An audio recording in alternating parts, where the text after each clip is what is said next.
Have you ever looked at that tired old property and thought, there's potential, but you weren't quite sure what to do with it? Well, today's episode of the Michael Yardley podcast could be the spark you need because we're going to talk about one of the most powerful and sometimes underutilized strategies for building wealth through property, and that's strategic renovations. In the world where construction costs are soaring and affordability is stretched, more investors are realizing they don't have to wait for the market to deliver capital growth. They can manufacture it themselves. And joining me to unpack this is Greg Hankinson, property renovations and development expert and director of Metropole Developments. Now, Greg's seen it all from simple kitchen facelifts to full-scale value-add renovations through to medium-density developments. And he's here today to share his expertise, his tips and insights to help you make your next investment a more profitable one. We'll talk through some of the fundamentals of a profitable renovation, how to assess a property's potential, the pros and cons of renovation versus new build. Now, many successful developers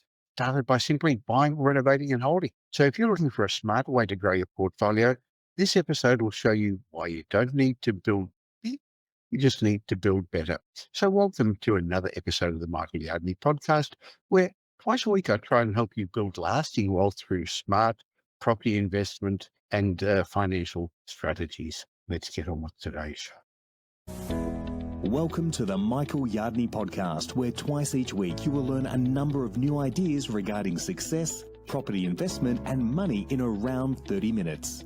Our show is brought to you by Metropole, who specialise in helping you grow, protect and pass on your wealth through strategic property and wealth advice. Now here's your host, Michael Yardley, Australia's authority in wealth creation through property, who has been voted one of Australia's top 50 most influential thought leaders. Greg, welcome back to the podcast. How's life treating in the world of bricks, mortar and spreadsheets? Thanks, Michael. It's great to be back. Life's good, busy as always. It seems like more investors are waking up to the idea that you don't have to wait for the market to do the heavy lifting when you can create your own equity through renovations. And also development. Now, our recent podcast on property development was one of the most popular shows over this last year, interestingly. So for our viewers and listeners, if you haven't had a chance to listen to that yet, we published it in June.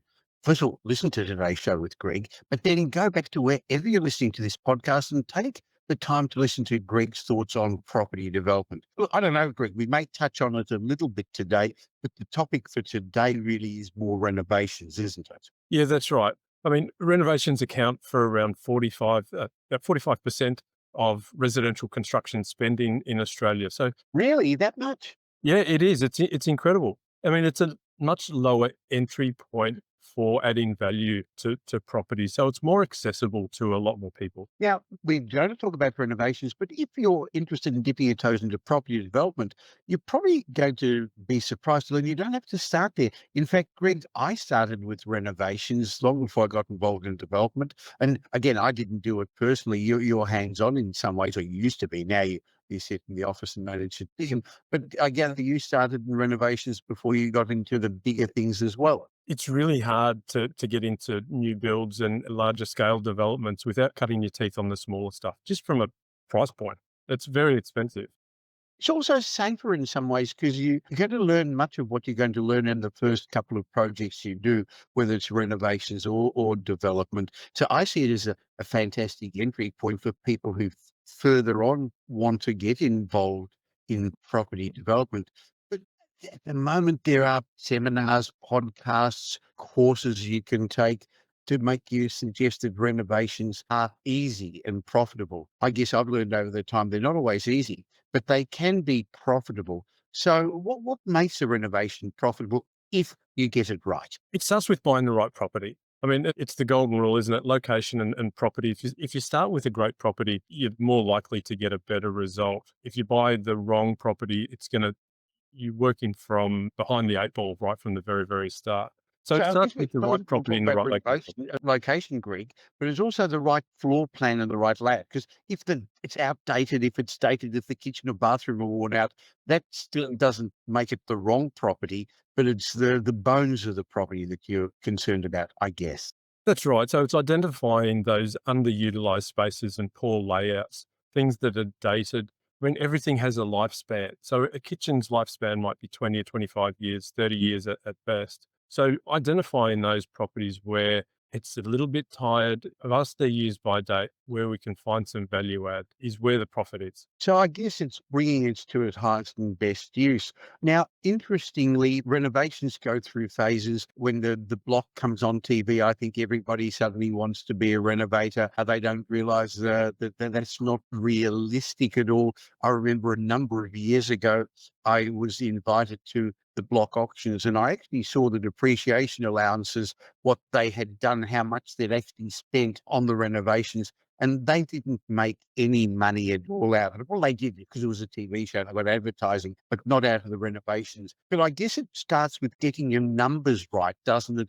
And understanding. Yeah, that's right. And I think that's where the block has let a lot of people down. It's a great TV show, a very successful TV show, but it wasn't a great advertisement for how you make money by adding value through property. But to give, maybe I'll give you an example of a recent renovation that we've done Sure. in Melbourne. It was a one bedroom apartment. It's a 1960s 3-story block of apartments in St Kilda East in Melbourne.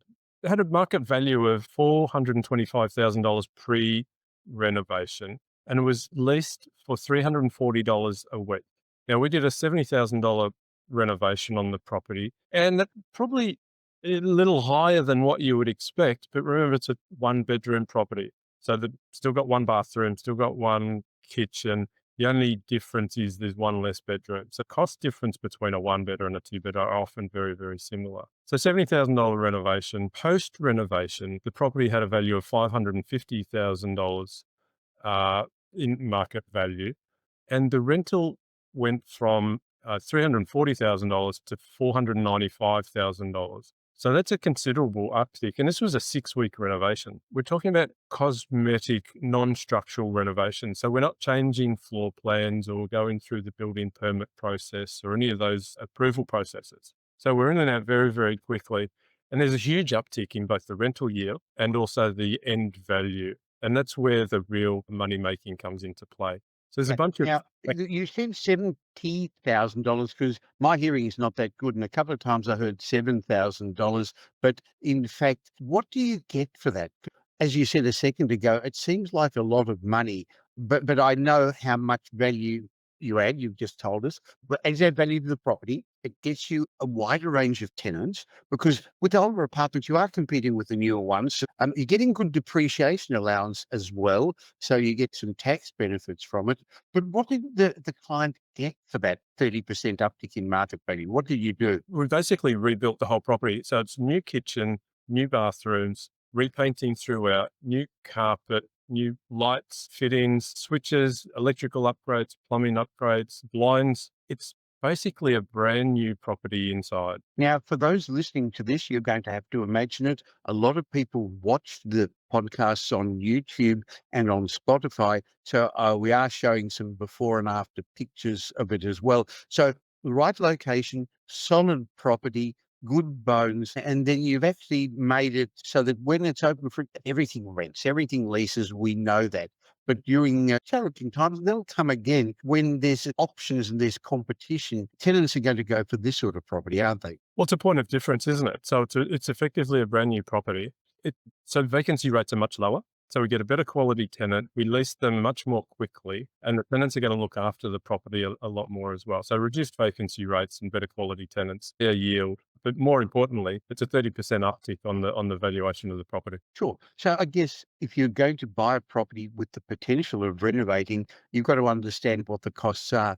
And it's not as cheap as some people think. Look, I think the other thing, Greg, is, and we spoke about it in the development work podcast we ran as well, there used to be higher margins in development when you and I first started many years ago, and also in renovation.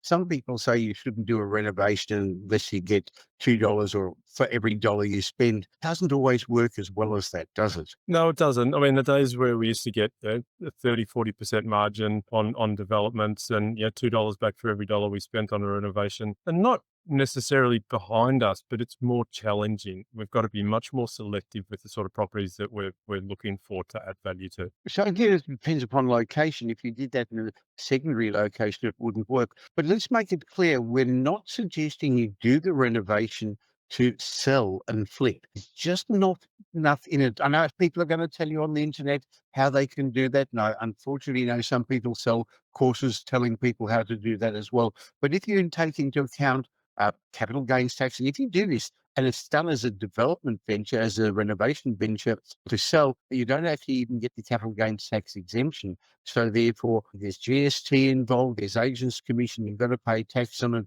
and you've got to start all over again. But I know your and my preferred strategy is a broad strategy: buy, renovate, rent it out, refinance, and then redo and do it all over again. Repeat it. Because Yep. once you've actually got the higher value and the higher rent, you've built equity that you can borrow against credit. Yeah, that's right. Exactly right.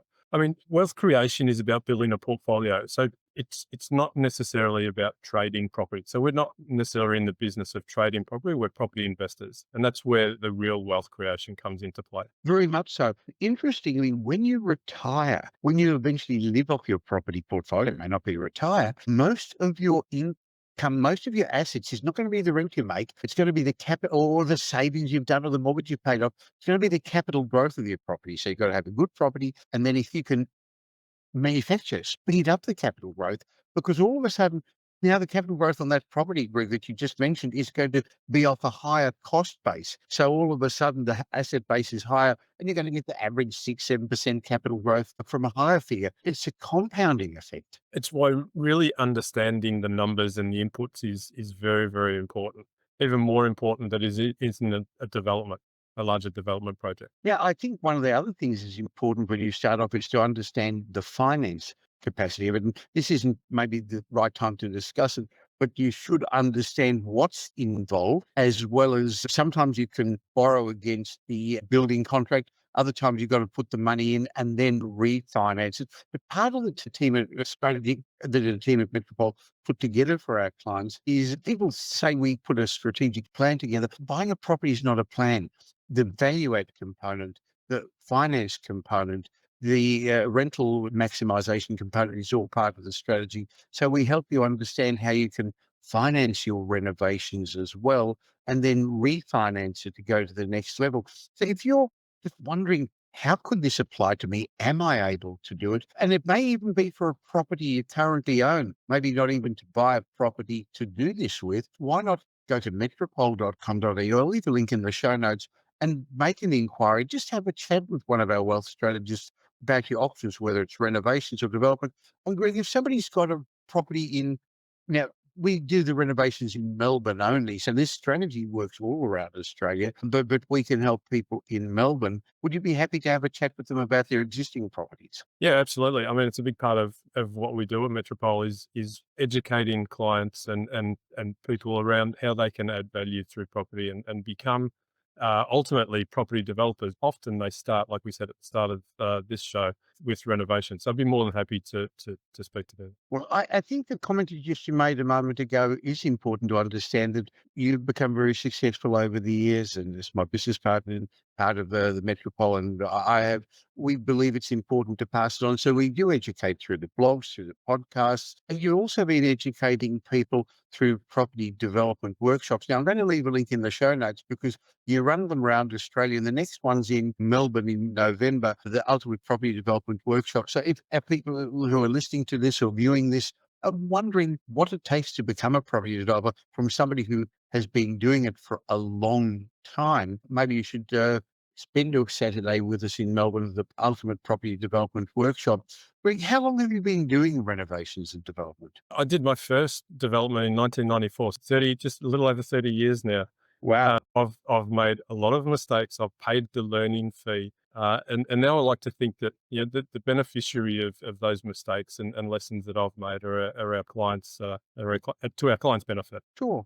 Okay. Well, we talked about renovation, but I also brought up development. I've taken us on a different note. So, really, how does one decide? How does somebody listening to this decide? Should I start with a renovation, or should I actually do a dual occupancy, a duplex, a new build? It's very easy. You've got to start with a strategy. Just like running any business, we've got to look at your strategy, your financial capacity, your risk profile, and your equity levels, and then determine what's the right next step for you, whether that's development or whether that's renovation or a neat and tidy acquisition. It really depends on everybody's financial position. Definitely.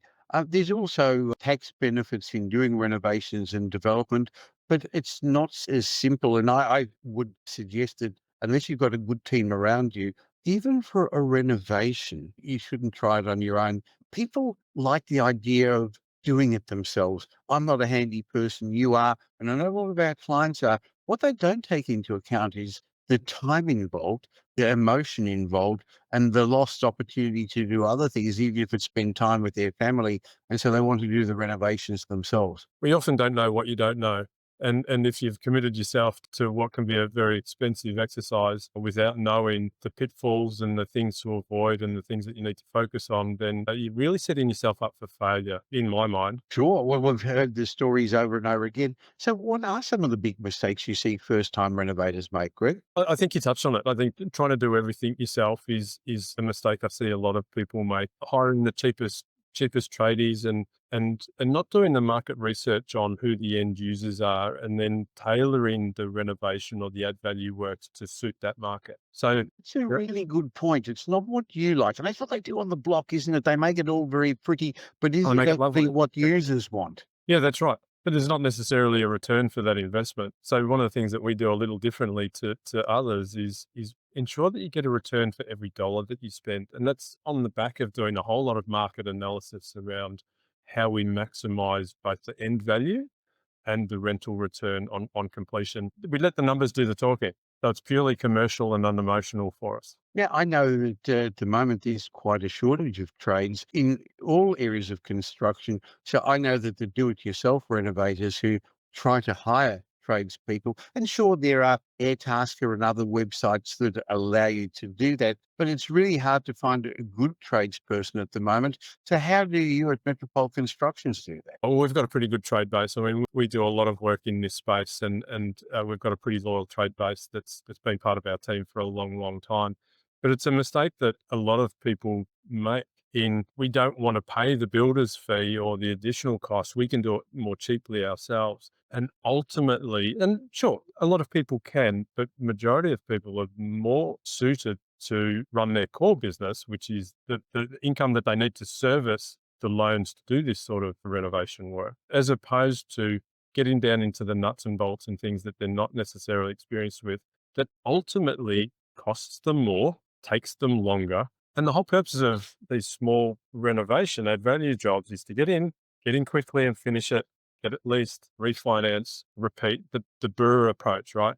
So get in and finish it more quickly and have the property start working for you rather than be in a renovation process for 6 months. Sure. One of the other things, at the other extreme, some try to do it cheaply, is I've seen people overcapitalize. They spend too much on bling that won't be valued by tenants or valuers or the marketplace, Greg. Yeah, I think it's understanding building codes. There's a thing now called the minimum standards in Victoria around rental properties. So unless you understand what you're getting into, what's required to meet minimum standards and the expectations of the end user, then you're potentially leaving money on the table or margin erosion, and you're not making as much money as what you thought you otherwise would. Now, you could be renovating a house, and if it's yours, there's no neighbours or other people to contend with. But if you're renovating an apartment, and more of us have got apartments or townhouses, you've also got the strata corporation to contend with. And so you've got to get permission to put the skips into to put the rubbish when you pull out the kitchens. And sometimes there's even challenges where you're going to put the air conditioners, Greg. That's a common one we come up against. I mean, so minimum standards require air conditioning and heating for all apartments, but there's still a pushback from owners corporations to install condenser units on the outside fabric of the building. I mean, it doesn't make any sense, but these are some of the hurdles that you need to navigate and understand before you commit to getting into work of renovation. How do you know what you need a permit for? Can I just renovate my property or do I need to go to council? Yeah, it's a great question. I mean, it depends on the scope of work, the extent of structural work that you need to do. So all of these things, I guess, Michael, that's what we talked about earlier. You don't know what you don't know. So unless you've got a team of people around you that have done it before, then you're potentially losing money, right? So there's different levels of renovation. We talked about kitchens and bathrooms and no structural work. Now, again, if you've got an apartment, you can't do structural work. You can't remove a wall because it's actually supporting the apartment above you or below you. You're sealing somebody else's floor. That's very different. In a house, sure, you can add a bathroom, you can move the kitchen, you can put a family room on the back. But that's actually much the next level up in many ways, and that will need permits and documentation, won't it? Yeah, absolutely. I mean, adding value through renovation in my mind is cosmetic refurbishment. So it's even simple things like refreshing a property, a tired old property that maybe there's still some life left in the kitchen and the bathrooms, but it still looks tired. Yeah, we like to repaint our properties every 5 to 7 years and keep them fresh so that they're ready for the next round of tenants when they move out. So adding value through renovation can be the small renovations like that. We do a lot of cosmetic renovations where we're not changing the structure of the properties. We're getting in and out very, very quickly and adding value in that way. But sometimes doing some more structural renovation works are appropriate as well if it's justified by an increase in end value. So you've got to get a return on your dollars, and that's more difficult to achieve, or it's a little more speculative, we should say, in that a structural space because of permits and the regulatory process around approvals. Sure. So if somebody's listening to this or watching us and they're thinking, how do I assess a property for having renovation potential? So it's not, I've got one that I need to do. And I do agree with your point that one should keep the property updated with the regular painting and every 20 years, 25 years, update the kitchens and bathrooms. But if we're starting afresh, where do people start? I mean, we've got to look for floor plans that are underutilized, have underutilized spaces, properties that are tired and haven't been updated for a long time. That's really where the potential upside lies. Yeah, I think at the moment, Greg, there's a window of opportunity for this because in the past, renovations were very popular. DIY, do yourself renovations were popular.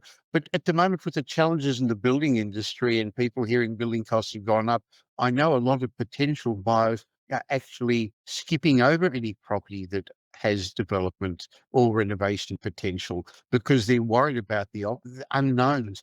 But if you can find a problem and resolve the problem, that actually helps manufacture the capital growth. And you're solving somebody else's problem, renovating it, and all of a sudden you're going to be the beneficiary. Yeah, that's right. I mean, it's market determined by the market as well, and there's different markets throughout Australia. Melbourne, for example, has been relatively flat, so it's been harder to Yes. make the renovation jobs Yes. stack up because end values haven't kept up. Construction costs have continued to increase. But that's changing now. We're starting to see that really change, and the market is now starting to turn. And the feasibility on these smaller scale renovation jobs are really starting to stack up again. Amazing opportunities there. Now, we talked a lot about renovation, but I'm going to just take a side. Sorry, maybe before we go on, if somebody's interested in finding out about renovation, and unfortunately, we can only help you in Melbourne with our Metropole Construction Renovation Services, go to metropole.com.au and have a chat with one of our wealth strategists.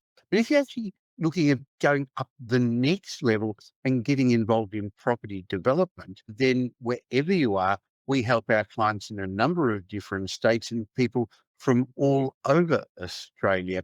So these are, at the moment, another interest rate cut has come, and there'll be a couple more over the next 6 months or so. Um, all the research houses are suggesting we're at the beginning of a number of years of property price growth. But all that means is that the small development's going to look much better in a couple of years' time because it's never going to be cheaper to buy the land, Greg, and it's never going to be cheaper to build. So if somebody's interested in getting involved in property development, what would you suggest to them? We roll out the Ultimate Property Development Workshop nationally. We just finished the last one in Sydney. The next is in Melbourne on the 8th of November. It's a one-day event on a Saturday, and we drill down into a lot of the nuts and bolts, what it really means and what it takes to get into property development. So we look at development finance, we look at the market, and we talk a little bit about the economy in each state. We look at researching and property acquisitions, and we go through the pre-planning and development process, as well as property management post-completion. So we look at it holistically over a full day. I'll leave a link in the show notes so that people can go to the Ultimate Property Development Workshop in Melbourne. But if you want to find out beforehand, is property development appropriate for you? Then again, I'm sorry to keep giving plugs for our team at Metropole, but it's something that I started before we started helping clients at Metropole. I got involved in development in the 80s. You're younger than me, Greg. You started in the 90s. And it's the way a lot of our high net worth clients do things. If you don't know, is it right for you or not, why not have a chat with somebody who does understand? And it may not be the right thing for you right now, but buy the worst house in the best street with development potential and down the track getting development approvals and down the track doing a development. That's the way a lot of people have created their wealth in property, Greg. It's a strategy that works. It's something that we specialize in, that we're passionate about, and we love helping clients grow their wealth safely and securely. Sure. So there's not one size fits all. Renovations, major renovations, development, or just buy and hold. That may not be right for you to get involved in the value add yet.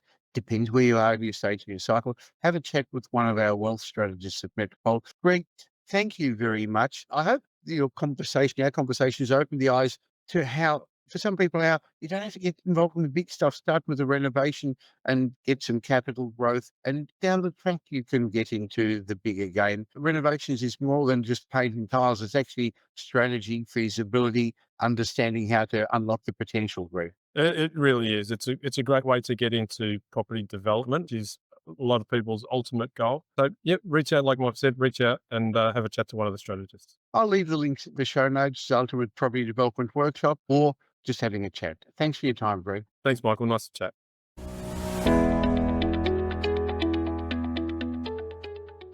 It's a way of having a bit of fun in these podcasts. I've been introducing a property trivia question each show to give you, my listeners and viewers, an opportunity to win a hard copy, a real copy of one of my best-selling books, Michael Yardney's Guide to Investing Successfully. So I'm going to ask you a question. Go to propertytrivia.com.au. I'll leave you a link in the show notes. And 3 people each week are going to win a book. Everyone gets a copy of an updated report I've just completed. And if you're listening to a slightly older episode, your entry will still count. So here's this week's question. In real estate, what does EOI stand for? It's often more used for large transactions and particularly commercial transactions. When a property is up for sale, EOI, what does that stand for? Go to propertytrivia.com.au and leave us your answer. Now here's Michael's mindset message. Remember, a change in your thinking will lead to a change in your life. In today's mindset moment, I want to talk to you about a paradox. I'm going to suggest you slow down to speed up. Look, have you ever noticed that the more you try to force something, the further out of reach it seems to get? It's one of life's strange ironies, isn't it? The harder you push, the more resistance you encounter. Try to force creativity and you get a blank page. Try to force it, and you chase it away. Try to force sleep and you're staring at the ceiling all night. This is called the law of reversed effort. And it's a concept coined by Aldous Huxley, apparently, who observed the harder we try with conscious will to do something, the less we shall succeed. And in my experience mentoring property investors, business owners, and professionals for decades, I can tell you this principle applies just as much to building wealth. See, the big mistake is rushing what should be done slowly. We're constantly bombarded with overnight success stories, 10 properties in 10 days type highlights. It's a shortcut culture we're experiencing at the moment. But here's the truth. Anything meaningful and lasting takes time. Look, let me remind you of a famous Zen parable. A student asked his martial arts teacher, how long will it take me to master the craft? And the teacher says 10 years. The student says, but I'll train harder than anyone every day, all day. And the teacher replies, then it'll take you 20 years. Why? Because impatience breeds tension, tension blocks flow, and true mastery in any field requires presence, not pressure. And it's the same with property and wealth. It's a long game. In property investing, the long game is the only game. You can't build a robust, diversified property portfolio by chasing the latest hotspot, by flipping properties recklessly, by trying to time the market. Wealth through property is not a get-rich-quick scheme. It's a build wealth safely strategy. The clients that I've seen who build real, lasting wealth are the ones who embrace the process, who slow down long enough to get the right finance, the right advice, and the right property in the right location, and then they wait. That's the paradox. Slowing down now often speeds you up later. So the climb, I guess, prepares you for the summit because we all dream of reaching the top, whether it's financial freedom, business success, relationships, vibrant health. But what many miss is the climb is what prepares you for the summit. Skip the climb and you're not equipped to stay at the top. That's why so many lottery winners go broke. They got the prize, but not the preparation. So in your journey, whether you're building a property portfolio, scaling your business, working on your mindset, don't resent the slow parts. They're building your foundation. They're strengthening your character. They're teaching you resilience. So next time you feel the urge to rush, remember this: slow is smooth, smooth is fast. Take the long way. It's not only the right way, it's the only way to create something that lasts.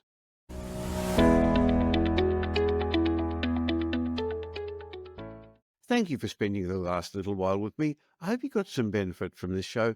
But before you move on to the next podcast you're going to listen to, let me remind you I have another show that I produce once a week with leading demographer Simon Kirstenmacher. We call that Demographics Decoded, where Simon and I unveil the trends that are going to shape your future. In my mind, this is a must-listen to podcast for anyone interested in property investment, but also for business people and entrepreneurs. So if you don't currently subscribe to Demographics Decoded, just please stop for a second and subscribe on your podcast app where you're listening to this, or on YouTube. And of course, if you don't subscribe to this show, the Michael Yardley Podcast, why not click the link that says follow or subscribe wherever you're listening right now. So twice a week, you're going to get benefit from my guests and me. And I'd like to ask you a little favour, please. If you did enjoy today's show and you know somebody who would also benefit, please tell them about the Michael Yardley Podcast and Demographics Decoded. There's a share button on every podcast app. On Apple Podcasts, there are 3 little buttons at the top of the player.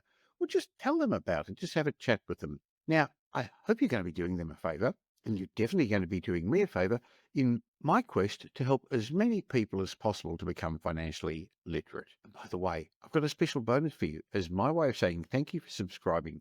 Just go to podcastbonus.com.au. There'll be a link in the show notes, podcastbonus.com.au, where I've got a bunch of ebooks and reports. It's just my way of saying thank you for taking the time to listen. And remember, the information that we give you in this podcast is general information, not specific information about your personal circumstances, because we don't know about them. But if you do want specific information, you can always have a chat with my team at Metropole. Go to metropole.com.au.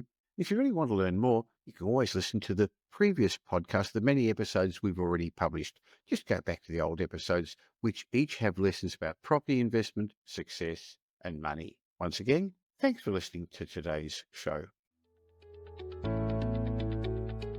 Thanks for listening to this episode of the Michael Yardley Podcast, which was brought to you by Metropole, who help their clients grow, protect, and pass on their wealth through strategic property and wealth advice.